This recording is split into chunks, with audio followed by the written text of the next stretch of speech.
Hi guys, I'm 10 weeks pregnant today, so I'm in double figures now and it's 2 weeks until I'm out of the first trimester. Um, Today's been a tough day. I feel really crap. I feel rough. I woke up with a headache and I've had the same headache all day, and I've just been feeling completely exhausted and sick. So yeah, but ugh, luckily Andy's had the day off, so I've been able to just relax. You haven't noticed we're not at home. We're at my mum's and my sister's room. And there's actually a few pictures of me pregnant in the background, like that one there. I'm about 36 weeks pregnant, maybe 37, but yeah. Anyway, um, so I haven't been feeling very well. I've lazed around all day, and now I feel guilty because I haven't done anything, and I feel like I've wasted the day. But I'm still not feeling great. But I wanted to make my video anyway, so I was late last time. I think the reason for my headaches is that I have my wisdom teeth coming through on both sides. I didn't know this at all. I haven't had any pain or anything until I went to my dentist the other day, and he said, "You do know you have your wisdom teeth coming through, don't you?" No. So it's good they're not causing me pain, but I think they're causing headaches. In the morning, I wake up and have like a really stiff jaw. But anyway, that's off topic. This week has been a good week. Up until now, I was feeling fine. Sickness was easing off. I was sleeping better. And then the last 2 days or so, I'm not sleeping as well. I've been having the headaches and sickness again. And this morning, I woke up and I had SPD feelings. It's such a hard sensation to describe. It's sort of like an aching, like a stingy ache on my pubic bone and my hips, and I couldn't. I think maybe it's because I slept funny. I think I slept in a strange position. It's just aggravated it. I mean, 10 weeks is quite early to have it. So fingers crossed. I was just sleeping weird, and it's not going to get bad early.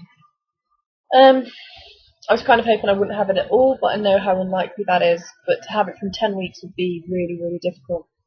But I mean, after a few hours of being up, pain's gone away. I haven't got any pain now at all, so yeah, that's good. I'm just hoping that tomorrow I don't have the same thing.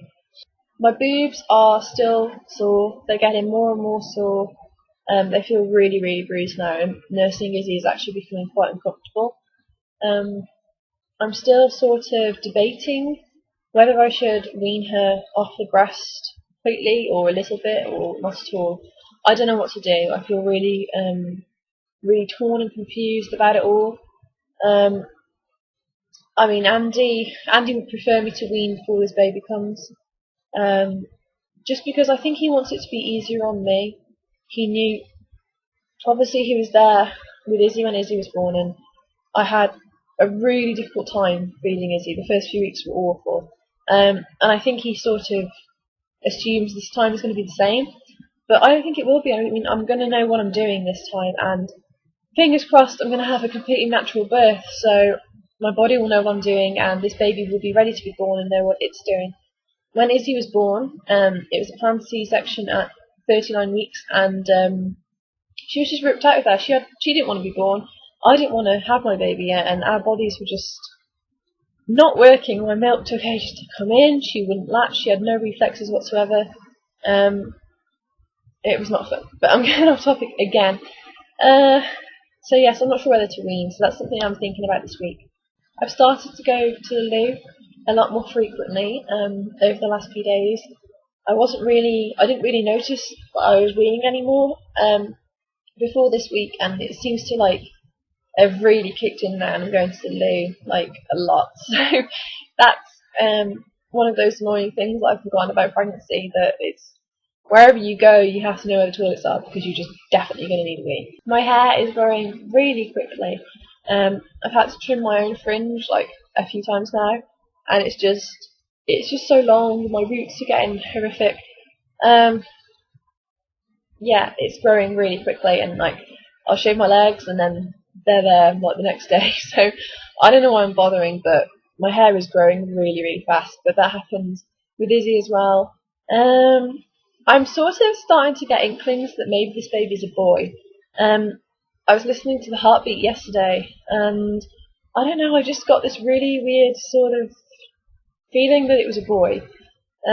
Something is just different about this pregnancy to Izzy. So, I don't know, I know all pregnancies are different anyway, but I think I'm starting to lean towards thinking I'm having a boy. It won't be long until we find out. We are going to have a private gender scan at about 17 weeks. So we'll all find out very soon, but yeah, I think we might be having a boy. We do have some names. We have a few, like a list of a few names that we like. I will be going through them closest to the time. We seem to be able to agree on boys' names more than girls' names, which I think is another sign that maybe it's a boy. There's one particular boy's name that we both love, so I think we'll probably go with that one. Girls' names, we're a bit kind of iffy about them all. We haven't got one that we're 100% sure we like yet. So if it's a girl, I think we might struggle with names. There's a few things I've been thinking about this week, I've actually been thinking about them the whole time, but I've made my mind up this week. I've made my final decision. As I've already mentioned, I had a cesarean with Izzy last time, and I am planning a natural birth this time, so I'll be having a VBAC. That's a vaginal birth after cesarean. Only I am planning a home birth now, and it's something I was thinking about basically ever since we decided to try to conceive. I knew in my mind somewhere that it was something that I was going to look into. I'm so determined not to go back to the hospital I had Izzy in, because it was such a horrible experience. And I'll probably just do a separate video on why I want a home birth and all the advantages and stuff. And just to kind of dispel some myths about it and some of the risks, the apparent risks that are there with it. They're not really risks at all. I mean, of course, birth is a risky business anyway, and the truth of the matter is that people do die when they give birth. But there are risks with every pregnancy, and for me, the risk of going into hospital is greater than any risks that I would have having a home birth. I'll feel a lot safer at home.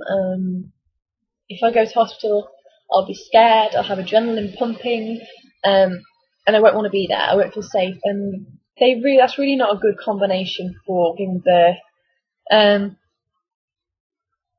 Your body is not going to give birth to a baby somewhere that you don't feel safe. It's completely against your instincts. So I'm planning a home birth. I've made my mind up now. That's what I want. It also means that I'll be able to have water birth when I'm at home. If I go into the hospital for a VBAC, I won't be able to have a water birth.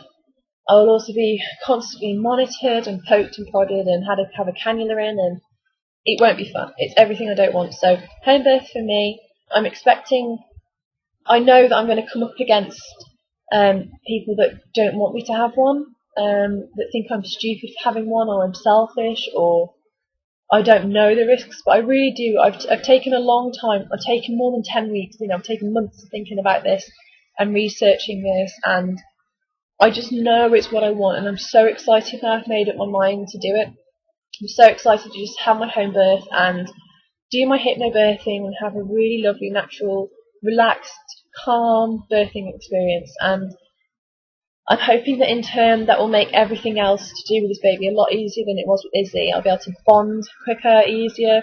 I'll be able to breastfeed a lot easier. My milk will come in quicker. The baby will have all the normal reflexes that it should. I could go on forever, so as I said, I'm going to make a separate video about the reasons why I want to have a home birth, and I'll go through some of the risks that are out there and just sort of put my view on that. So I will do a separate video about that. Another thing I've also made my mind up about this week is having my placenta encapsulated. It's something that, again, I've been thinking about, and I wish I'd done with Izzy, because I didn't realise how many benefits it had. Some people get really grossed out by this and they think it's disgusting, but it's not. I mean, we are the only mammal on the entire planet that doesn't eat a placenta.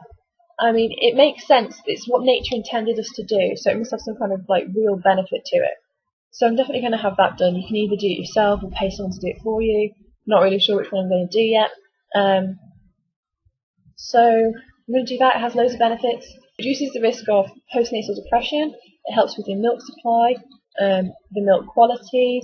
It gives you more energy in the early days. It makes you feel more in control, I suppose. It balances out all your hormones. Basically, it's full of advantages. So I'm going to do that, and of course, it's going to be encapsulated. You can't taste it, so I don't see why people get grossed out about it because it's just like taking any other tablet. So I think that's everything. I'm going to show you my 10-week belly now, and I'm getting very big. On the side, other side. It's time to fill out here. A bit more now. On the front. I see my belly button is like getting really shallow. I'm definitely showing now. There's not really much hiding it anymore, and it's only 2 weeks until our 12-week scan, so then I can just let everyone know. Right, so I think that's everything, and I'll see you next week for week 11. Bye, guys!